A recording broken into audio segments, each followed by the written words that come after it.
Bom, queridos, vamos falar então das fases e etapas do processo administrativo que para nós são de extrema importância para poder compreender aí o funcionamento desse processo administrativo assistencial. Bom, vou convidar para vocês a uma leitura atenta da legislação. A maioria do tempo vocês vão acompanhar comigo o texto, então vocês vão ter mais tempo de tela cheia com, com a demonstração da imagem para poder fazer a leitura do comigo, mas vão ter o acompanhamento da minha voz. Então, venham comigo para a leitura. Primeira coisa, artigo 39 vai nos dizer: compete ao INSS na operacionalização do benefício de prestação continuada. Então, essa competência da administração que está lá no artigo 3º. Inciso 1. Receber requerimentos, conceder, manter, revisar, suspender ou fazer cessar o benefício. Eu sei que parece diferente, né? Que é receber requerimentos e indeferir, mas não, é receber e conceder, tá? Receber, então, conceder, manter e revisar, suspender ou fazer cessar o benefício. E aí, para além disso, ele deve atuar nas contestações, desenvolver ações necessárias ao ressarcimento do benefício, quando essas forem necessárias, né? E participar do monitoramento e avaliação sistemática que são feitas desse benefício. Por que eu deixei a primeira parte grifada para vocês?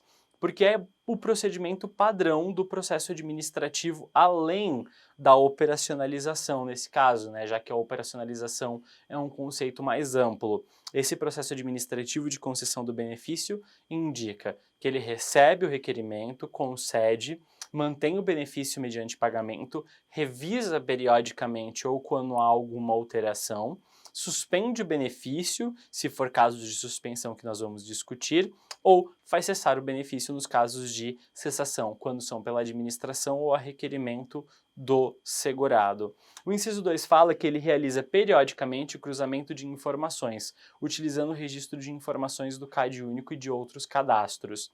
Eu vou pedir para vocês que tomem o cuidado, porque eu vou abordar com vocês em curso o conceito de não só CAD único, como o conceito de cruzamento de dados e de revisão periódica pelo cruzamento de dados com sistemas informatizados. Vocês vão ver que o governo criou um grande sistema de cruzamento de dados para a revisão dos benefícios, né? Isso gerou uma grande discussão dentro do sistema de natureza assistencial do benefício de prestação continuado, que inclusive gerou uma ação civil pública, né, aí a nível nacional, que nos levou a discutir essa matéria e trouxe um prazo escalonado no processo de revisão desse benefício e inscrição no cadastro único dessas pessoas que já estavam recebendo benefício, sob pena, né, de suspensão e cancelamento desse benefício. Então, a gente vai discutir essa matéria um pouquinho mais para frente, depois de falar de cadastro único e de revisão. O que vocês precisam saber é que o INSS vai naturalmente, né,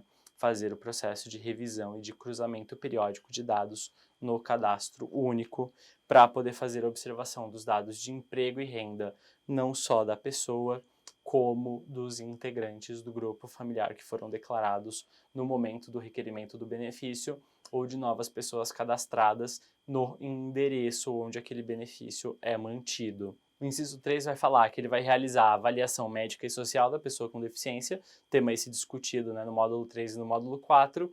O inciso 4 vai falar que ele realiza o pagamento de transporte e diária nos termos do artigo 17. Isso para os casos das pessoas que não podem, né, ir até o INSS na região que elas moram porque não existe, nesse caso, o INSS. Então, quando você não tem o INSS na sua região, né, eles providenciam o transporte e a diária para que essas pessoas se desloquem para outros espaços. O inciso 4 diz: realizar o pagamento de transporte e diária do requerente ou beneficiário e seu acompanhante, conforme recursos oriundos do FNAS, nos casos previstos no artigo 17.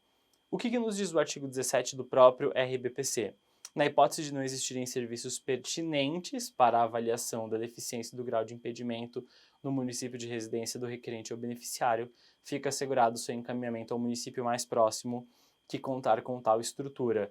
É óbvio, é claro para nós, né, que é muito mais fácil você pagar o transporte diária para algumas pessoas de municípios muito pequenos do que instalar um posto da administração do INSS naqueles municípios. Da mesma forma que o INSS conta compostos móveis, né, em forma de barcos, em forma de caminhões também, para poder atender comunidades. Então a administração é muito bem preparada para isso.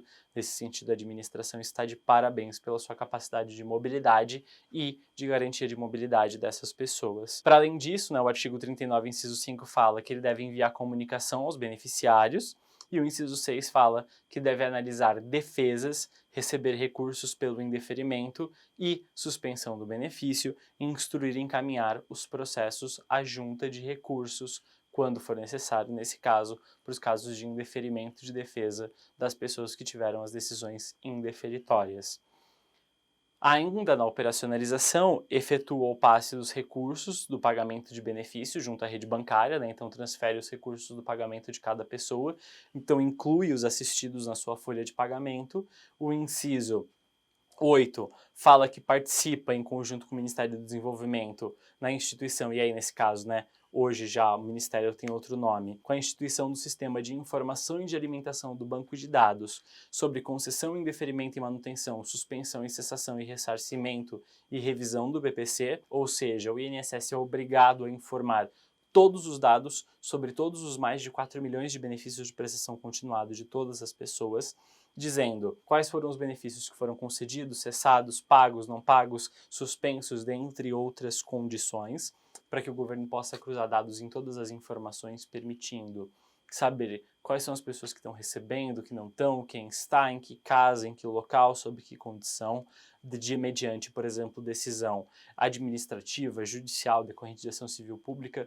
Tudo isso deve ser anotado em sistema. E o artigo 39, inciso 10, fala que deve instituir em conjunto com o Ministério do Desenvolvimento, e naturalmente, né, o atual Ministério, que já tem outro nome, formulários e documentos necessários à operacionalização do benefício de prestação continuada, e nós sabemos que a portaria conjunta traz para nós, né, nos seus anexos, os formulários específicos de concessão do benefício, assim como a portaria específica que nós já vimos, né, neste curso, traz também os formulários para as perícias de natureza médica e socioeconômica. Todos esses temas foram por nós abordados. E nesse sentido, a portaria conjunta de número 3 de 2018 sabiamente indica no artigo 2 que constituem etapas da operacionalização do benefício, e essas etapas são as etapas que nós vamos usar para explicar o processo de operacionalização desse benefício, né, de processo administrativo assistencial, as seguintes etapas: 1. Requerimento. 2. Concessão. 3. Manutenção. E 4. Revisão. Vocês vão ver que no curso de vocês tem mais aulas, mais etapas, mais informações, mas nós respeitamos essas 4 etapas: requerimento, concessão, manutenção e revisão. Então nós respeitamos todo o processo de requerer, todo o processo de conceder, todo o processo de manter e todo o processo de revisar. E eu já digo para vocês, muita atenção, principalmente no processo de revisar. Vocês vão aprender bastante sobre como encontrar clientela para prestar serviço em benefícios de prestação continuada. Fiquem comigo, nós vamos para a próxima aula de vocês agora. Muito obrigado, queridos.